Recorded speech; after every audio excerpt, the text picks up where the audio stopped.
Hello everyone, welcome back.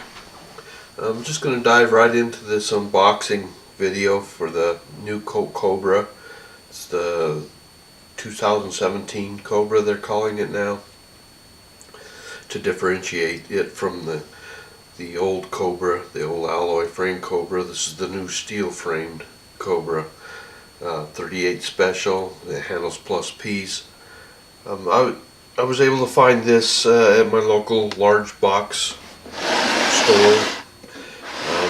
They had several online. I had ordered online, prepay for it to get it here, and I paid MSRP to get it here. However, some of them are still on Gunbroker, going for $100 to $200 over MSRP. But I would hold off on buying one and just pick one up as they come available. Apparently, they're starting to fill the pipeline with these, and let's open it up and just dive right in. I'll show you the good and the bad that I found already on this revolver. A lot of skeptics out there on the revolver, and I was a little skeptical but hoping for the best.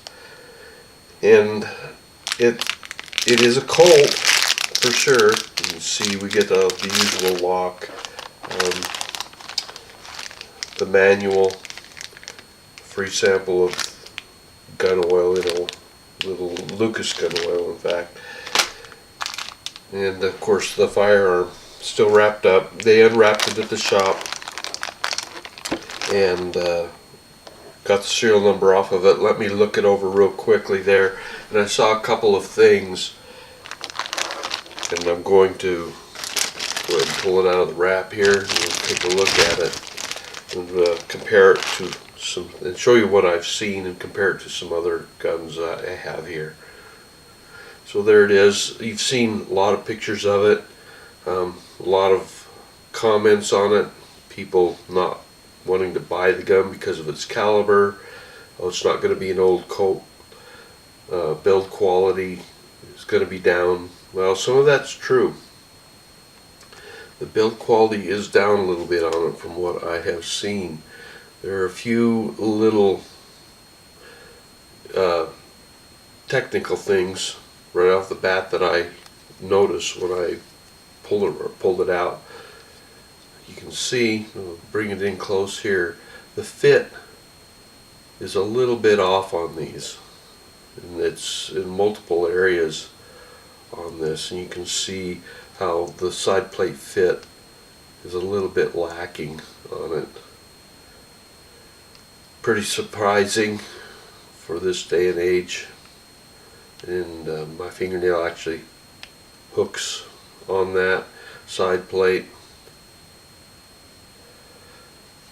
So that was the first thing I noticed that I did not like. I hate to start with negatives right off the bat, but the second thing I noticed was the barrel shroud. Now it's got a barrel inside a shroud on this gun, but as you'll notice right here, if you can see it, there's quite a gap in between the, in fact I can see light between the shroud and the frame. Well, that's not going to affect the gun, it's just aesthetics, and you'd expect something a little higher quality than that. You can see how wide that gap is. I can actually easily slip a fingernail into that gap. The crane, that's a pretty good fit there. There's a little bit of gap there, but it's not bad. In fact, it's quite good. Alright, so the fit and finish is not, if you're looking for something of the old Colt snake guns, it's not there. It's not gonna happen. There's the rampant Colt. It's fairly well stamped. Parts of it are a little deeper than others, oddly.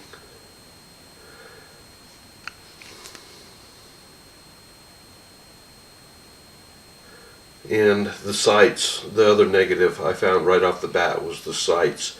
Now, while they look pretty decent from that angle, I'm not a fan of these curved sights, even in a ramp sight like this. My little Ruger LCP has that same sort of sight setup, and I find it difficult for my old eyes to pick up where I should hold the front sight with that illusionary curve on the top of the rear sight. It's not necessary to build a gun like that, because I have a Smith & Wesson J-frame. I'll pull it out here and show you the sight picture on it, and how it also is a trough rear sight, but it lines up real nicely. Comes of course with a little protector in it. Lockup seems fair. You can see some movement in the cylinder. Cylinder gap seems to be pretty decent, just glancing at it. And the trigger pull, I did get to pull the trigger on this, and that's where this gun starts shining. The single action trigger pull and the double action trigger pull are exceptionally good. Just a hair of stacking at the very end of it, hardly noticeable unless you really concentrate on it. The single action is just crisp and light. In fact, I got my little pull gauge here. It's not the best, and let's go ahead and right out of the box put the trigger pull gauge on it and see what we get.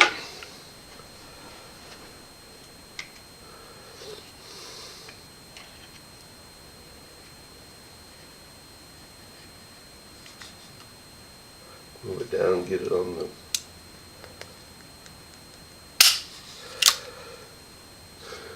looks like we ended up at about 9 pounds on that. We're just right at 9 pounds. I've heard of them running right around 8 pounds on others. We'll do it again. See what we got. Just a twitch over 9 pounds again. So now my gauge is not the most accurate. Go ahead and do a single action here, see what we get off that. That's pretty decent though for an out of the box gun. I can't complain about that. And we ran at just under 4 pounds there, actually it's closer to about 3 3/4 pounds. Pull that one more time.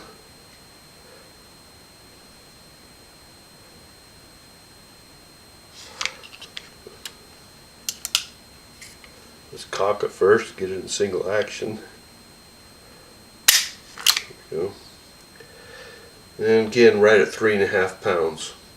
Now this gun is unbroken in. Of course, this is the first time we've pulled the trigger on it, and I'm sure it'll lighten up and smooth out even more, even though it's quite exceptional. So I'm searching for other grips, and they're pretty much impossible to find right now. There are some holsters available for it. Here's a Smith & Wesson 640 my J-frame. It's a hammerless, of course. And to show you a size comparison,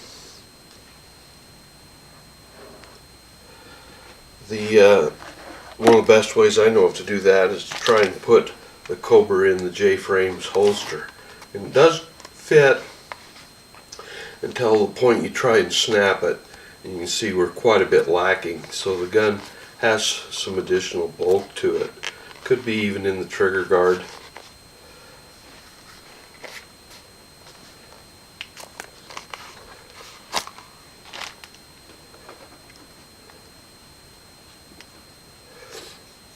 Now the Smith & Wesson is a 357 Magnum, 5-shot, and the Colt, of course, is 38 Special.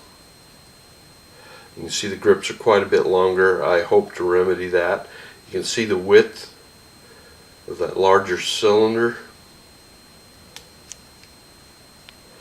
and We'll line the ends of the barrel up.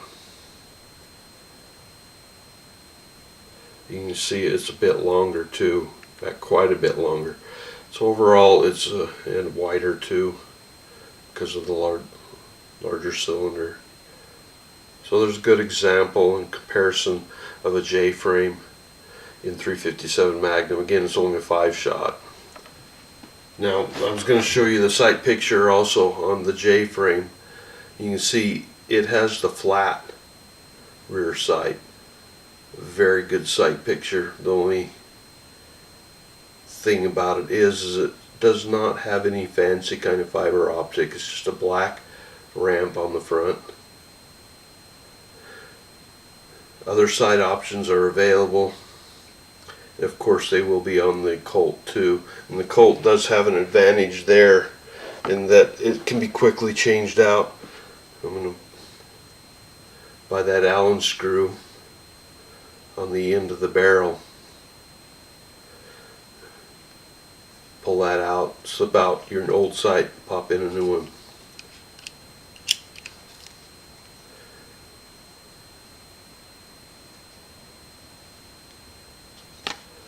A few other views of the gun.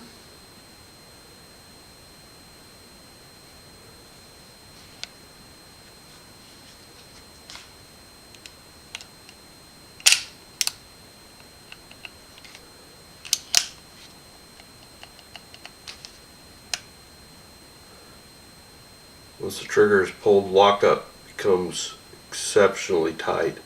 No movement whatsoever. Touch here, fore and aft, just a touch. Side to side, nothing. So there we go. There's what you get right out of the box on the new Colt Cobra, and some initial thoughts and impressions. We'll see what we end up liking and disliking about it as we go shoot it, and post another shooting video in the future on it and see if our opinion changes on it. So far I really like the gun. I wish the fit and finish was a little bit better, and of course I wish there were more options in holsters and sights out there. I'm not a big fiber optic fan. I'd rather have something more like a just a red ramp or something a little simpler than that. So there's what you get. Thanks for watching. We'll see you next time.